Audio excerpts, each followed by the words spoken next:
राधे राधे मेरे प्यारे भाइयों बहनों माताओं व बंधुओं। आज अधिक मास में मैं आपके लिए लाई हूँ पुरुषोत्तम मास महात्म की कथा। बंधुओं, अधिक मास को ही पुरुषोत्तम मास भी कहा जाता है। बंधुओं, अधिक मास में पुरुषोत्तम मास की कथा जरूर सुने। बंधुओं, भगवान विष्णु आप पर प्रसन्न होकर आपकी झोली खुशियों से भर देंगे।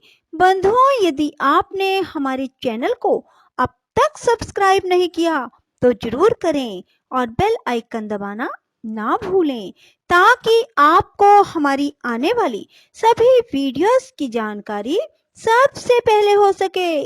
बंधुओं, वीडियो को पूरी सुने। सुनने के बाद कमेंट बॉक्स में जय विष्णु भगवान जरूर लिखें। बोलो विष्णु भगवान की जय। राजा कहने लगे, हे तपोधन, पुरुषोत्तम के व्रत करने वाले को क्या भोजन करना चाहिए? सब नियम पूर्वक विस्तार से कहिए।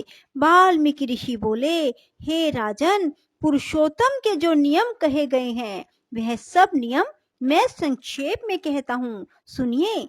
पवित्र होकर पुरुषोत्तम मास में गेहूं, चावल, मिश्री, मूंग, जौ, तिल, मटर, अदरक, शाक, ककड़ी, केला, सेंधा नमक, दही, घी, मक्खन, आम, हरद, पीपल, जीरा, सौंठ, इमली, सुपारी, इलायची, आंवला लेना चाहिए तथा बिना तेल के पकाए हुए यह सब भोजन कहे गए हैं।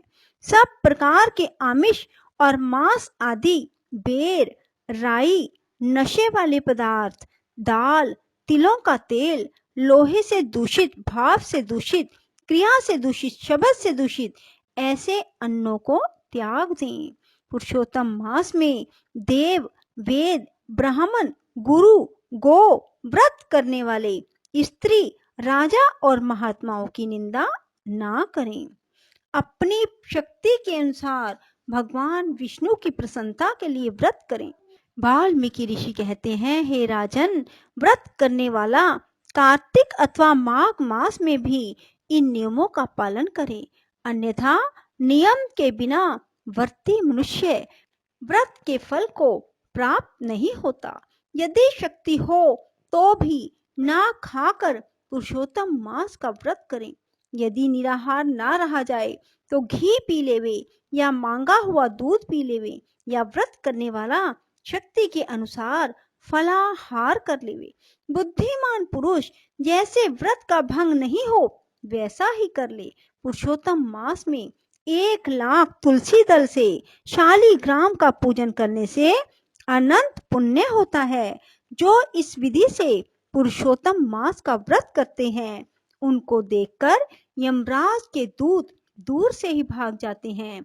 हे राजन, इस मास का व्रत 100 यज्ञों से भी श्रेष्ठ है। 100 यज्ञों के करने से स्वर्ग प्राप्त होता है। पुरुषोत्तम मास का व्रत करने से गोलोक प्राप्त होता है। पृथ्वी में जितने तीर्थ हैं और क्षेत्र हैं वे सब पुरुषोत्तम मास का व्रत करने वाले के शरीर में वास करते हैं। राजा ने कहा, हे मुनि श्रेष्ठ, पुरुषोत्तम मास में दीप दान का क्या फल है, सो आप कृपा करके मुझसे कहिए। वाल्मीकि ऋषि बड़े हर्ष से कहने लगे, भाग्य नगर में चित्रबाहु नाम का राजा राज्य करता था।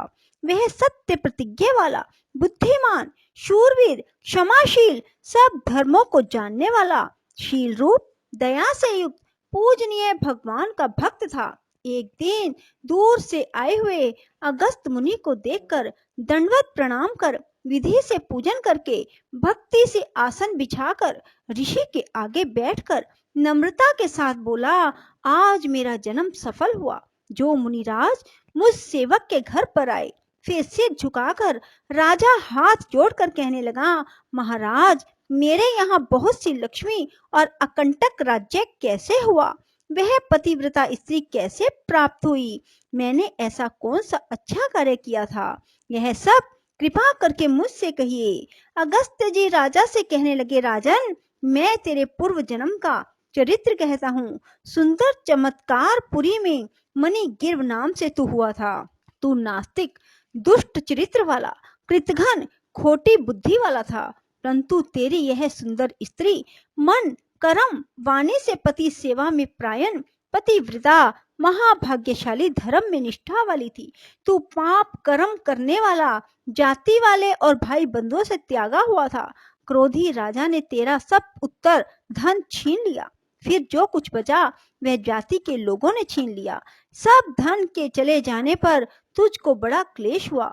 धन के नाश होने पर, अत्यंत उद्विग्न मन हो जाने पर भी इस पतिव्रता स्त्री ने तेरा त्याग नहीं किया। हे राजन, इस प्रकार उस वन में तू रहता था। एक दिन मणिगिर्व धनुष उठाकर मृग के मांस के लिए बहुत से सिंह मृगों से भरे हुए वन को गया। उस मनुष्य रहित वन के मार्ग के भूले हुए दुखित ब्राह्मण को देखकर तेरे मन में दया उत्पन्न हो गई और तू उसको उठाकर अपने आश्रम में ले गया। तुम दोनों स्त्री पुरुषों ने उस उग्रदेव की अत्यंत सेवा की। तब यह महायोगी चेतना को प्राप्त होकर आश्चर्य करने लगा कि मैं कहाँ था और इस वन में मुझको कौन लाया। उग्रदेव बोला, मैं तुमको नहीं जानता हूँ कि तुम कौन हो, सो बताओ, क्योंकि बुद्धिमान ब्राह्मण को बिना जाने हुए नहीं रहना चाहिए।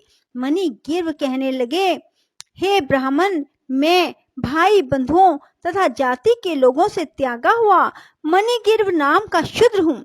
उग्रदेव ने शूद्र के वचनों को सुनकर अत्यंत प्रसन्नता से फलाहार कर जल पी लिया। तब मणिगिर्व ने कहा, हे मुनिश्रेष्ठ, मनुष्य रहित बिना जल के दुष्ट सिंह, व्याघ्र आदि जंतुओं ने परिपूरक इस महावन में आपको कहाँ जाना है। उग्रदेव जी बोले, मैं ब्राह्मण हूँ, प्रयाग जाने की इच्छा से इस अनजान वन में आया हूँ। तुमने मुझको जीवन दान दिया, अतः बताओ तुमको क्या प्रदान करूं। हे मणिगिर्व, किस दुख से तुम दोनों स्त्री पुरुषों ने वन का आश्रय लिया, जो मुझसे कहो, मैं तुम्हारे सब दुख दूर करने की चेष्टा करूंगा।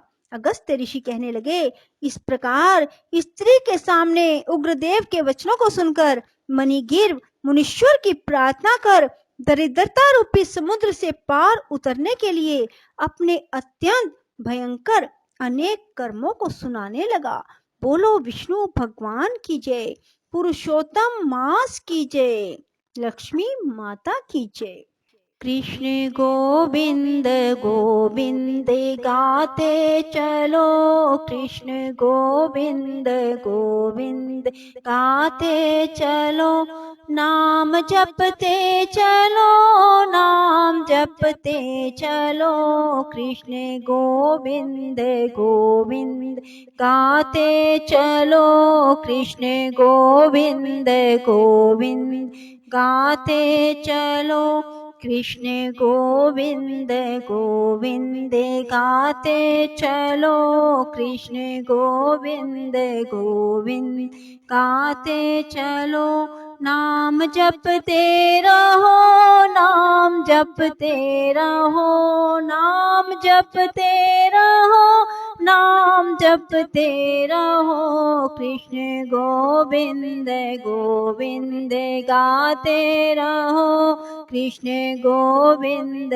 गोविंद गाते रहो, कृष्ण गोविंद गोविंद गाते चलो, कृष्ण गोविंद गोविंद गाते चलो, नाम जपते चलो, नाम जपते चलो, कृष्ण गोविंद गोविंद गाते चलो, कृष्ण गोविंद गोविंद गाते चलो, कृष्ण गोविंद गोविंद गाते चलो, कृष्ण गोविंद गोविंद गाते चलो, नाम जपते रहो, नाम जपते रहो, नाम जपते रहो, नाम जपते रहो, कृष्ण गोविंद गोविंद गाते रहो, कृष्ण गोविंद गोविंद गाते रहो। राधे राधे, जय श्री कृष्णा। बंधुओं, यदि आपको हमारी वीडियो पसंद आए तो इसे लाइक करें और शेयर भी जरूर करें। धन्यवाद।